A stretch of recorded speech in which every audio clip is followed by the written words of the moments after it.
we are actually building and forming once again the future with the new normal challenges.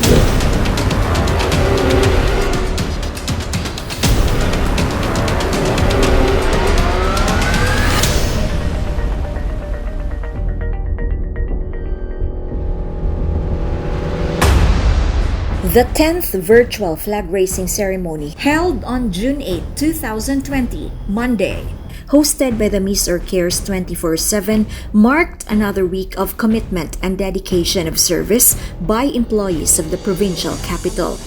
Forced apart by the coronavirus pandemic, the activity highlights on the formal launching of the Brigada Eskwela 2020 in the entire province of Misamis Oriental, where the good Governor Bambi Emano donated over 13 million pesos to the Department of Education in support for the said program. Mat-E Central School received over 7.1 million pesos for the construction of their covered court with stage and comfort room, while the Initaw Comprehensive High School also received a separate 2.5 million pesos as assistance to be used for school improvement. Also, Governor Bambi Emano handed out 3 million pesos to DepEd intended for distribution to the 421 schools in the entire Misamis Oriental. The amount was taken out from the local school board fund.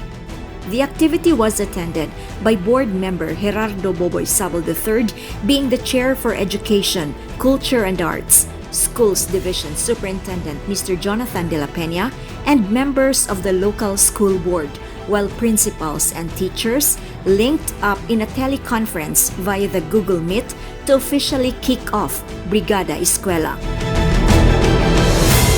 Governor Bambi Emano in his message reiterated that he truly understands the challenges and sentiments brought about by the new normal because of COVID-19.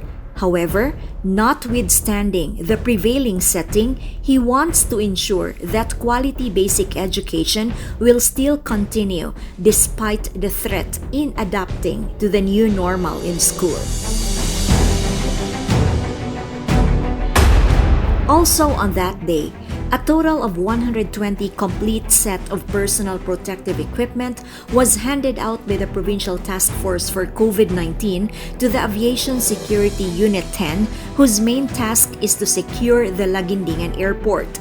In a ceremonial turnover, the Chief of AVCU 10, Police Colonel Ranil Valones, personally received the PPE suits for his men who are in the front lines of fighting COVID-19.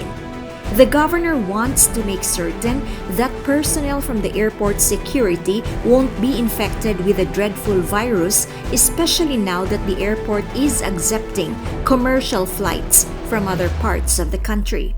The following day, members from the aviation security group was seen wearing their PPE suits the province gave them while attending to passengers at the airport. Still on Monday, Governor Bambi Emano, through the Provincial Health Office, announced that the province of Misamis Oriental will no longer implement the travel pass. However, the police will strictly require travel authority for those who wish to enter and leave the province.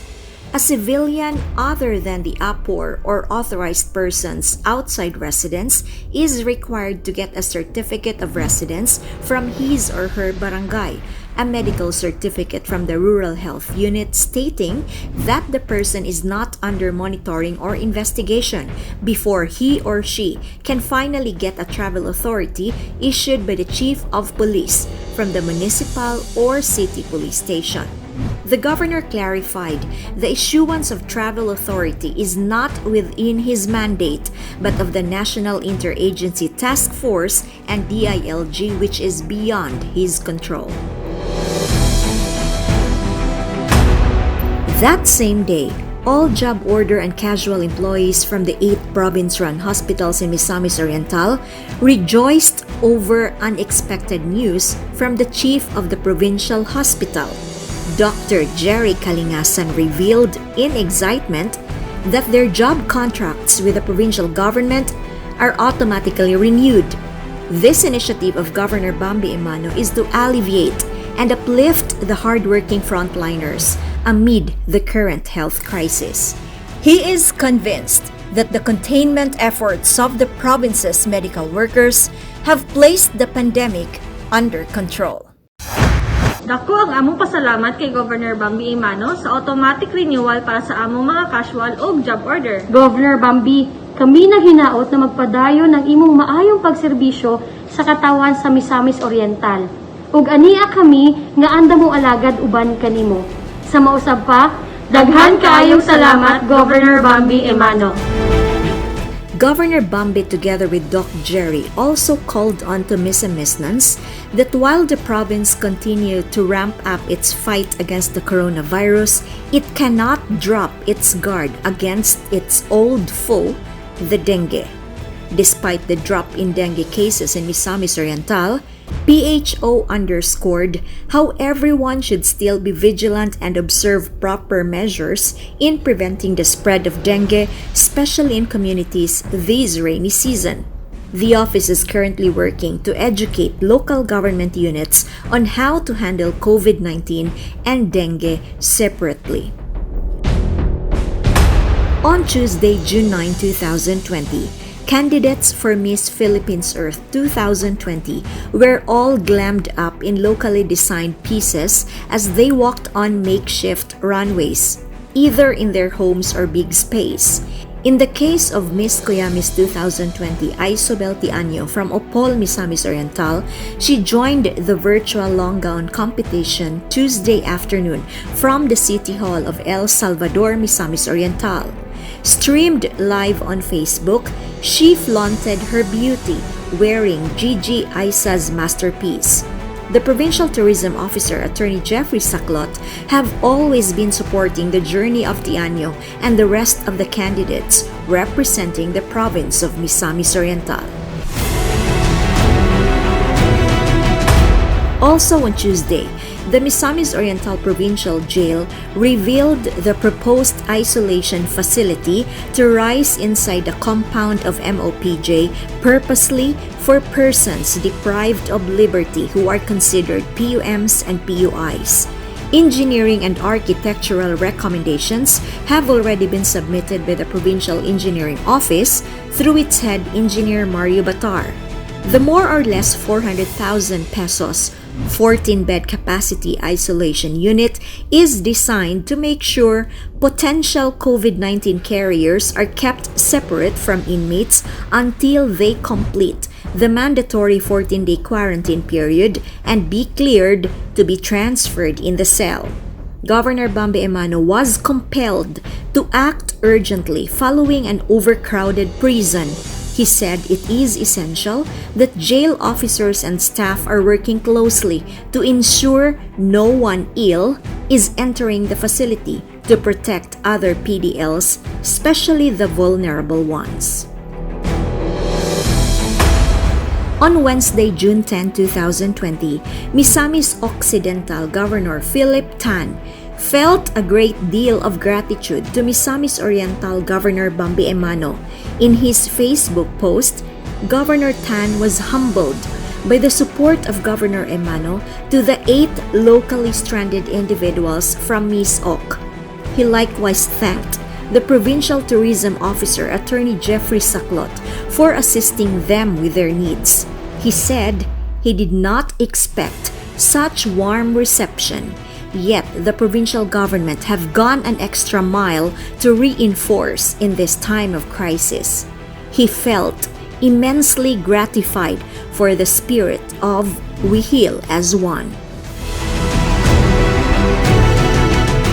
Angelica Villafuerte, on the other hand, is another locally stranded individual from Ozami City who was wholeheartedly assisted by Governor Emano and Dr. Jerry Kalingasan. The LGU failed to pick her up upon arrival at the airport, so the provincial government helped her stay in Marian Suites for 3 nights with free meal and accommodation. Dr. Jerry shared a little financial help handed by Miss Maritas Gomez before she was finally transferred to her hometown. Masalamat kay Governor Bambi Emano o kay Dr. Jiri kalingasan sa pagtabang sa kuwang wala jud ko nila pasagday diri nga wala mitagbo nako nga LGU sa mua jud ko nila pasagdi sa pila ka adlaw nako nga pagstay diri. On Thursday, June 11, 2020, the Provincial Veterinary Office headed by Dr. Benjamin Resma have so far vaccinated a total of 2,461 dogs and cats in the municipality of Balingasag during their 3-day anti-rabies operation. Dr. Resma is continuously calling pet owners to avail of the free anti-rabies vaccination scheduled in every municipality. Governor Bambi stressed the importance of animal welfare and the benefits of having properly vaccinated pets in every home or in the community.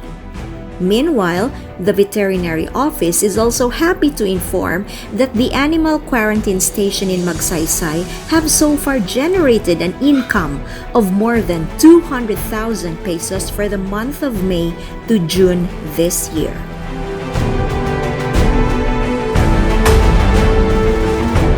Still on Thursday, Miss Cuyami's 2020 winner Isobel Tianyo looked stunning in her beach wear as the virtual competition for Miss Philippines Earth continued.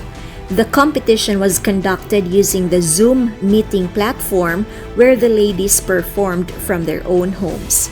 Isobel's beachwear was designed by no less than the New York-based Cagayanon fashion designer Boogie Musni Rivera.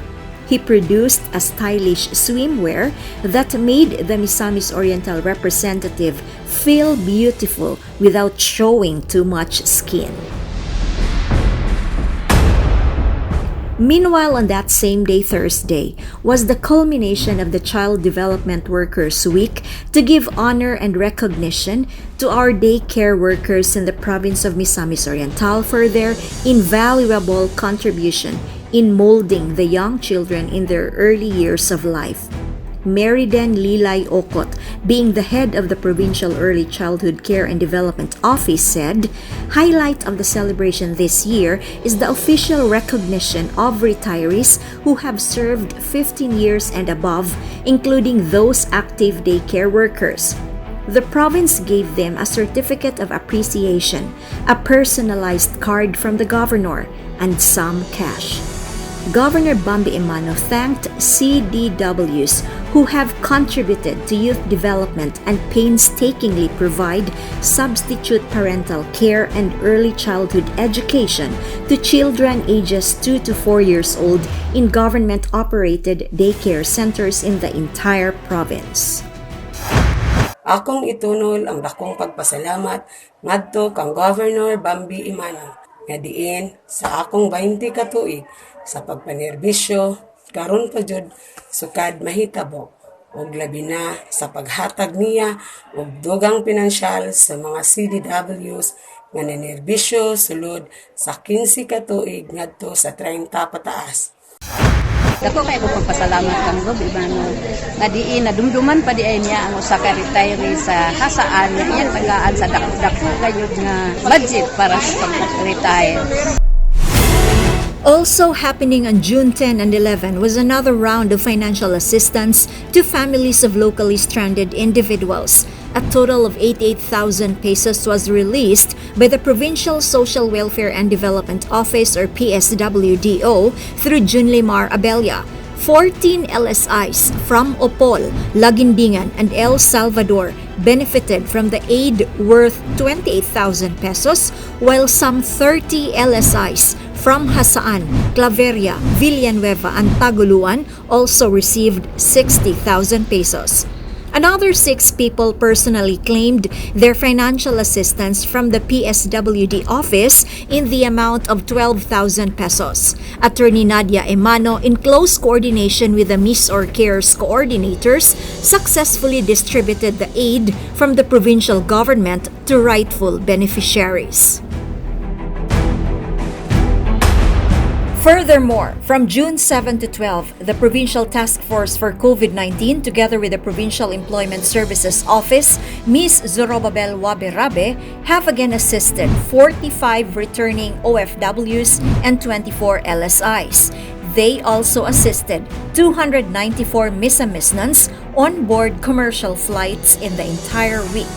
Overall, 877 Misamisnons have been carefully assisted and looked after by the provincial government of Misamis Oriental beginning May 25 up to June 12 of this year.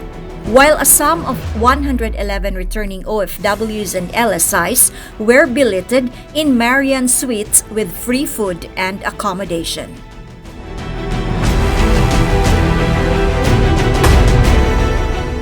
Meanwhile, from June 10 to 11, the Provincial Agriculture Office through Mr. Jose Apollo Pacamalan also gave assistance to OFWs and LSIs. For 2 days, they visited 8 beneficiaries from Opol, Alubihid, El Salvador, Mantikao, Lugait, and Balingasag.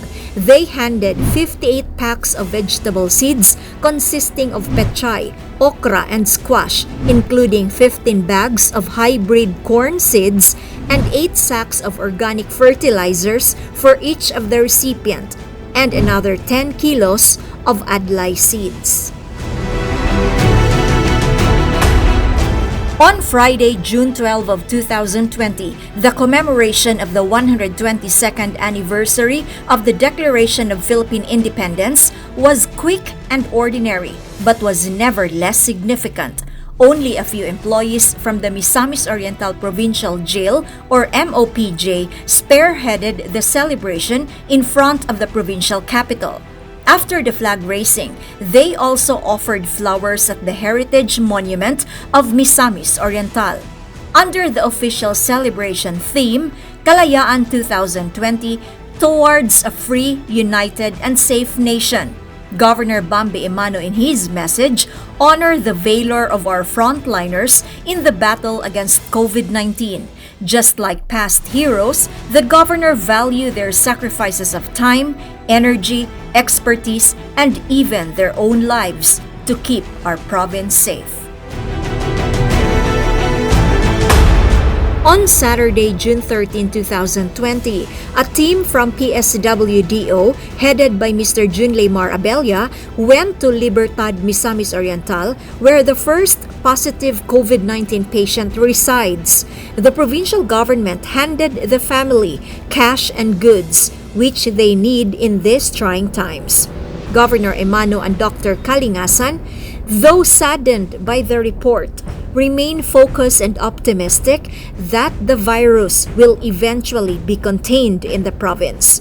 The patient was immediately brought to NMMC, thus restraining any possible physical contact with other people, including the family.